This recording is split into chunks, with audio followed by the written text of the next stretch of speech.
Introduction to the Immanuelist channel, take 27.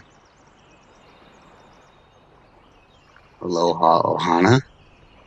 Hello, my family. I have, the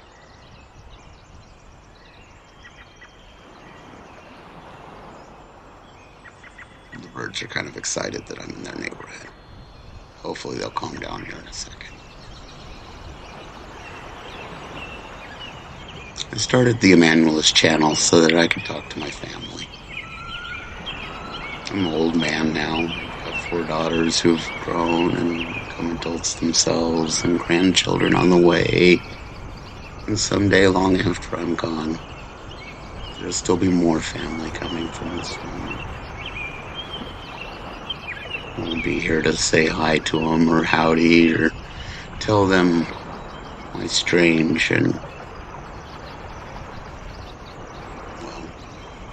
life. I know I've told some of my children some of the stories, others of children, other of the stories, all of the children, some of the stories, but not really all of the children, all of the stories. So I plan to bear my story and my heart, my mind, my spirit in one place here on the Immanuelist channel for them and anybody else that might wander in. Make yourselves at home. Feel like family. When I was a young kid, I used to every once in a while get so overwhelmed by life and the world and things going on, I would run away from wherever I was at and would make my way down to the coastline along Highway 1 somewhere. I'd stare out at this Pacific Ocean and how big it was and how vast the skies were. I'd sit there for a couple weeks and I'd just soak it in. For some reason, feeling so small on that shore made me feel at one with everything. It made me feel like I had a place. I don't know why that was, but it seems appropriate that I'm back here, sitting on this cliff, looking down upon the Pacific Ocean and listening to the sounds of the rainforest behind me. Couldn't imagine a better place to begin this channel.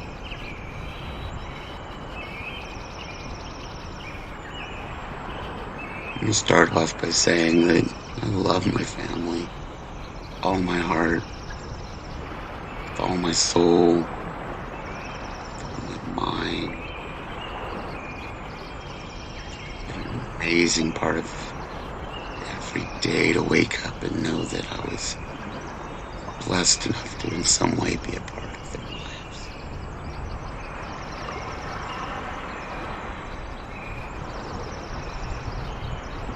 When I got here to this place, to this home, on the side of this beautiful river that I live near,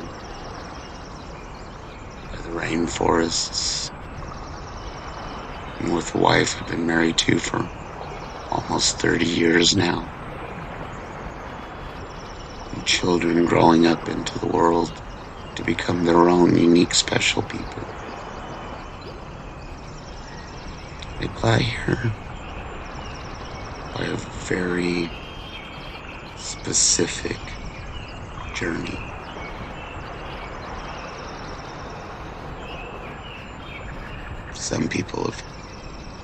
Most people have told me it's a rather unique journey.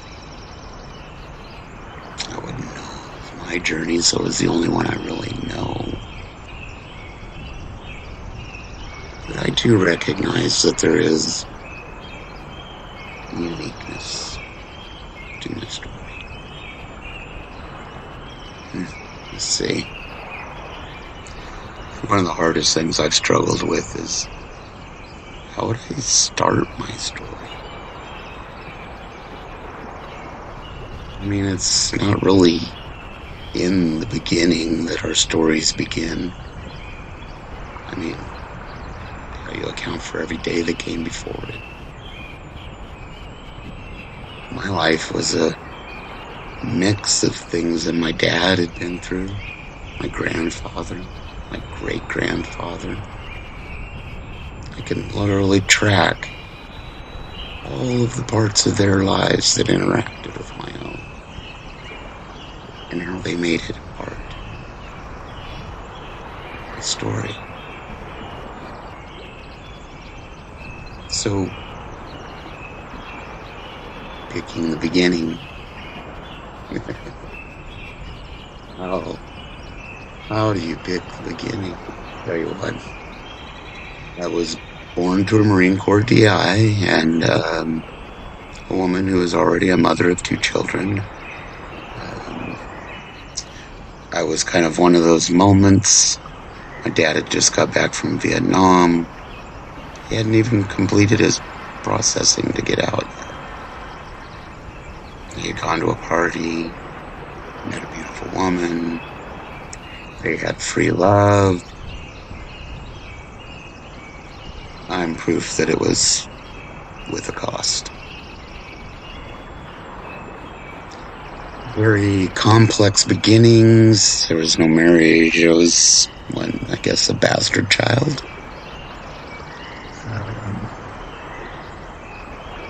Things were chaotic there in the beginning. Eventually, my dad became my primary caregiver. We moved off up into Idaho with my uncle and uncles and lots of other hippie joiners, and I don't know, I guess they lived by a river on the back of a farmer's property for a while in teepees and tents, and eventually moved into town and started a wood shingle mill. By the time I was 5, I had already burned down the house we'd lived in, burned down 20 acres, had burned down a barn, caught the backyard that I was in the middle of on fire. I bring that up because later we'll talk about some of those things. So there was, by the time I was 5, I'd already been in 3 major car accidents, 2 of which had left people dead. Been on a head-on car accident. And this, what do you call it?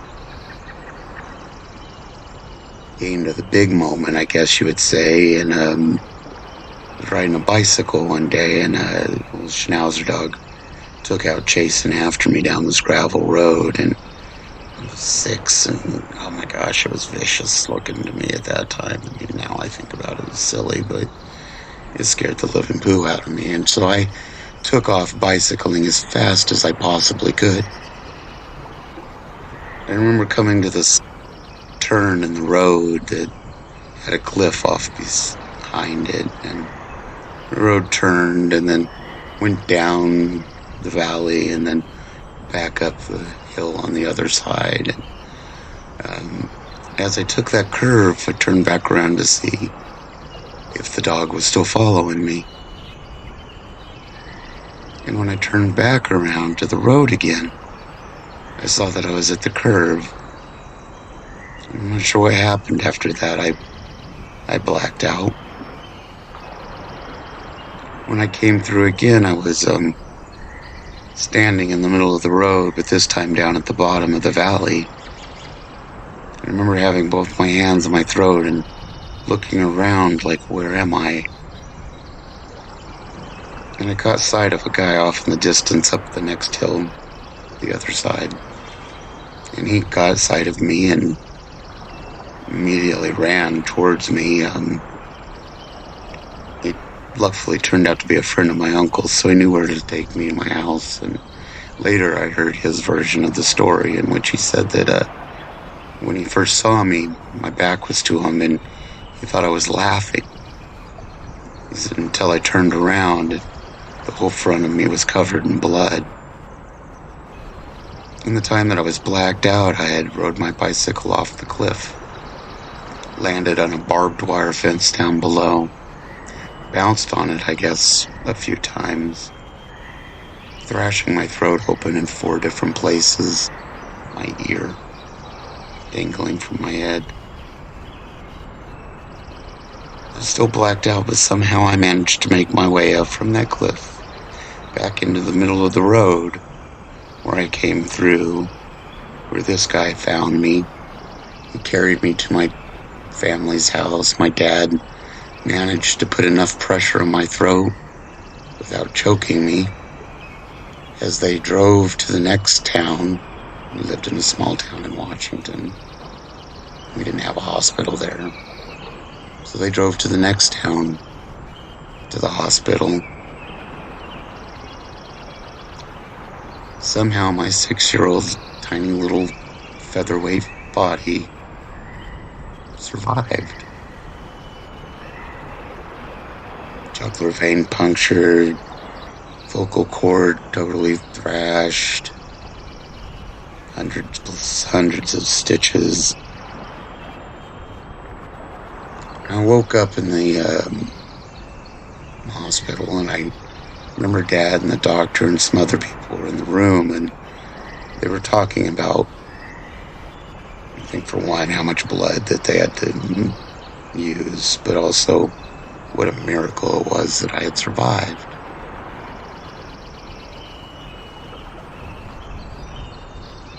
Now, about a week or so before this accident, my best friend had taken me to his church for the first time, and part of the Sunday school lesson was to memorize a verse, and if we memorized it, we got candy the following Sunday when we recited it to the Sunday school teacher. And so I had memorized the verse because I wasn't going to miss an opportunity for candy. But there I was, laying in that hospital bed, listening to the doctor talk about what a miracle it was. And that verse came back into my head. I remember laying there, staring kind of off into the room as I thought to myself, for God so loved the world that he gave his only begotten Son,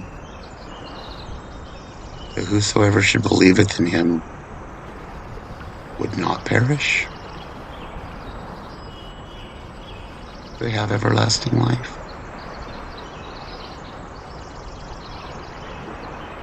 I don't remember a lot about what happened after that, during my healing and the like.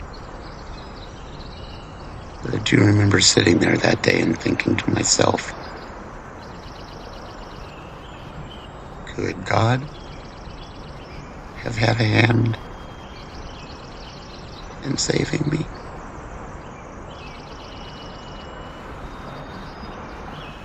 I was 6.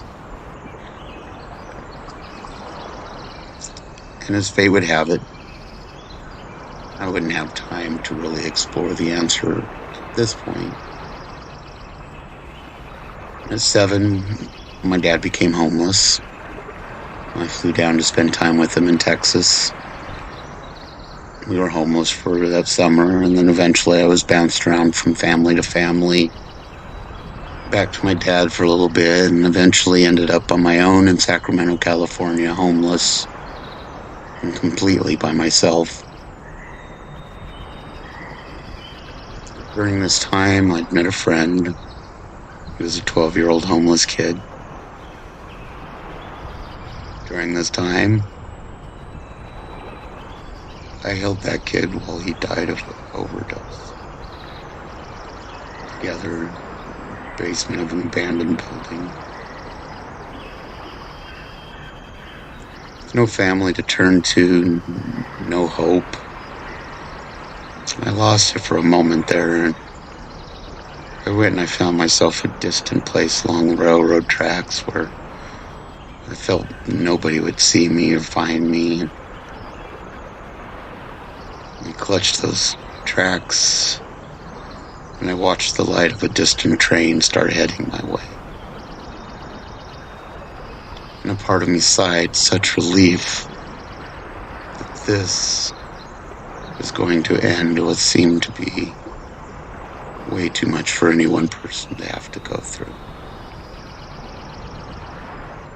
Like I said, it was Sacramento, but I was out in the wild, bushy area along this track.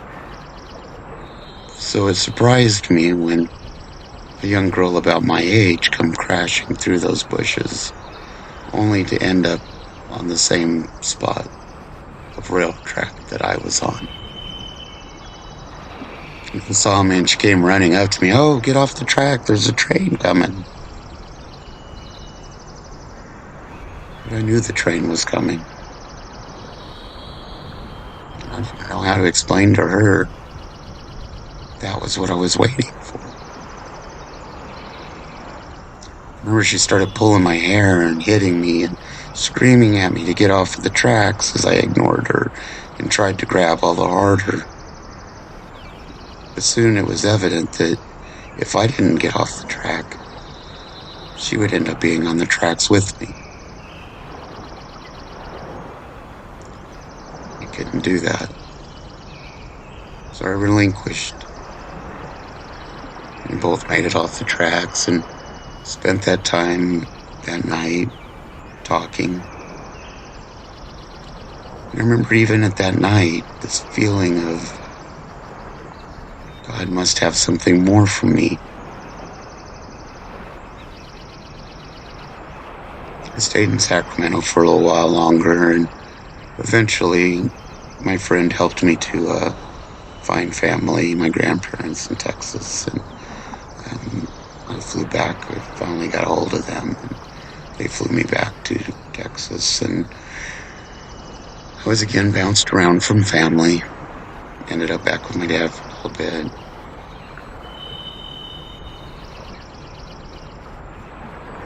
At 12, just 2 years later, I ended up running away again. And I will come back to these stories, I promise. There is so much more I want to talk about in each and every one of them. But at 12, things happened to me that really reinforced the idea that there was something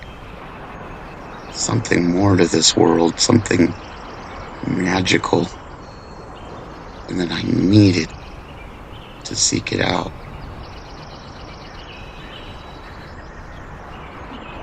Immanuelist.